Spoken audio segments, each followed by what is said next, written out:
Shalom Bapak Ibu, Saudara-saudari, Sobat BSJD yang diberkati. Bersama saya Vikaris Maria Florida Elsa yang bertugas di Resort Seruyan Tengah. Renungan kita hari ini diambil dari 1 Timotius pasalnya yang pertama, ayat yang kelima yang akan saya bacakan demikian di bawah judul perikop mengenai ajaran sesat. Tujuan nasihat itu ialah kasih yang timbul dari hati yang suci, dari hati nurani yang murni dan dari iman yang tulus ikhlas. Langit dan bumi akan berlalu, tetapi perkataanku tidak akan berlalu. Amin untuk firman Tuhan. Saudara yang terkasih, surat Timotius 1 dan 2 juga surat Titus dalam Alkitab dikelompokkan sebagai surat penggembalaan karena ditujukan kepada orang yang melakukan tugas penggembalaan dan berbicara tentang pengangkatan para gembala jemaat. Surat Timotius ini kemungkinan ditulis oleh Rasul Paulus saat ia berada di Makedonia. Surat ini ditujukan Rasul Paulus selaku bapa rohani kepada anak rohaninya yaitu Timotius. Paulus sendiri menambahkan Timotius dalam tim misinya di Listra dan melanjutkan misi ke jemaat-jemaat di Asia Kecil. Kemudian meninggalkan Timotius di Efesus dengan tugas untuk melanjutkan penggembalaan jemaat di sana khususnya dalam menghadapi ajaran sesat. Paulus menyatakan maksud tujuannya di Efesus kepada Timotius untuk menasehatkan orang-orang yang ada di Efesus, sebab pada saat itu jemaat di Efesus sangat rentan akan ajaran sesat. Timotius diarahkan untuk menasehatkan orang-orang tertentu yang nantinya akan dipilih untuk di jemaat Efesus. Mereka ini dimaksudkan untuk mengajarkan ajaran yang sehat atau yang benar, yakni Injil Yesus Kristus.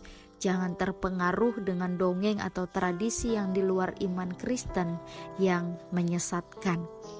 Ayat 5 terkhusus yang kita bahas, di mana Rasul Paulus ingin supaya nasihat dan ajaran yang sehat dan benar yang disampaikan kepada jemaat bisa membuat jemaat memiliki kasih yang lahir dari hati yang suci, murni, dan dari iman yang tulus ikhlas.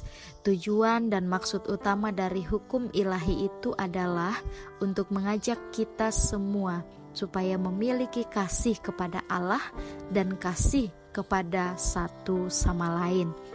Bapak, Ibu, Saudara yang terkasih di dalam Tuhan kita Yesus Kristus, bukan tanpa alasan nasihat ini Paulus ingin tujuan ini dilakukan agar orang-orang yang percaya tidak menjadi sesat dan menghilangkan kasih terhadap sesama. Sebab tujuan yang dimaksudkan adalah agar jemaat memiliki kasih yang lahir dari hati dan iman yang tulus ikhlas. Saudaraku yang terkasih, dengan kasih sebagai sesama kita ada untuk saling menegur, menasehati agar kita tidak tertipu dan terbawa pada ajaran yang salah, baik yang berasal dari nilai-nilai nenek moyang terdahulu maupun dari nilai-nilai baru yang tidak sesuai dengan kaidah Kristiani.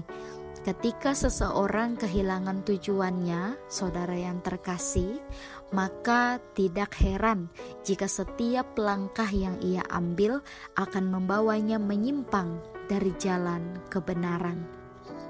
Saudara yang terkasih dalam Tuhan kita Yesus Kristus, ajaran Rasul Paulus sangat jelas dapat kita ambil pelajaran bahwa ada banyak sekali alasan mengapa orang percaya kepada Kristus harus memiliki kasih senantiasa dan beriman dengan hati tulus. Karena pada dasarnya kasih dan iman sebagai landasan untuk memperlengkapi orang percaya berjalan kepada kebenaran. Maka dari itu, milikilah dan capailah tujuan hidup berdasarkan pada kasih dan iman yang tulus kepada Kristus, maka akan menampik banyak ketidakbenaran dalam hidup ini. Lakukan segala hal dan segala tujuan hidup untuk kebaikan kepada sesama, untuk kemuliaan Tuhan. Sebarkan kasih dan hidup dalam iman yang tulus. Kristus Yesus memperlengkapi kita melakukan tujuannya dalam hidup kita dimanapun kita berada.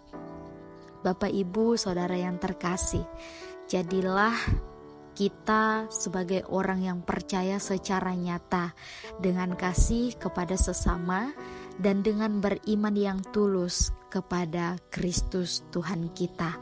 Tuhan Yesus memberkati kita melakukan firman-Nya. Amin. Mari kita bersatu di dalam doa, kita berdoa. Syukur padamu ya Allah Bapa yang Maha Kuasa, sumber segala kasih, karunia, damai sejahtera, sukacita, sumber segala kebaikan. Limpahkan hikmat dan kebijaksanaan bagi kami umat-Mu, agar melalui firman-Mu ya Tuhan, kami dilimpahkan pengertian dan pemahaman akan kehendak-Mu dalam kehidupan kami. Terima kasih oh Tuhan atas kebaikan Engkau, atas segala berkat, kesehatan, kekuatan, dan nafas kehidupan yang kami rasakan sampai saat ini. Kuatkan kami dan teguhkan kami senantiasa di dalam Engkau. Jauhkan kami dari hal yang jahat dan salah dalam rangka kami menjalani kehidupan ini. Allah yang kami sembah, curahkanlah kemurahan-Mu agar kami dimampukan menjalani kehidupan kami dengan benar sesuai kehendak-Mu. Berkenanlah Tuhan mengampuni segala kesalahan kami dan mampukan kami untuk senantiasa membaharui diri kami kepada jalan-Mu ya Tuhan. Berkati kami dalam segala hal yang kami lakukan, yang kami kerjakan, yang kami harapkan dan kami rencanakan. Berikan kemudahan, berikan kekuatan kepada kami untuk kami menjalani hari-hari kami dengan baik dan benar. Oleh Roh-Mu yang hidup memampukan kami melakukan segalanya dengan baik. Terima kasih Tuhan Yesus, Allah yang hidup yang kami muliakan.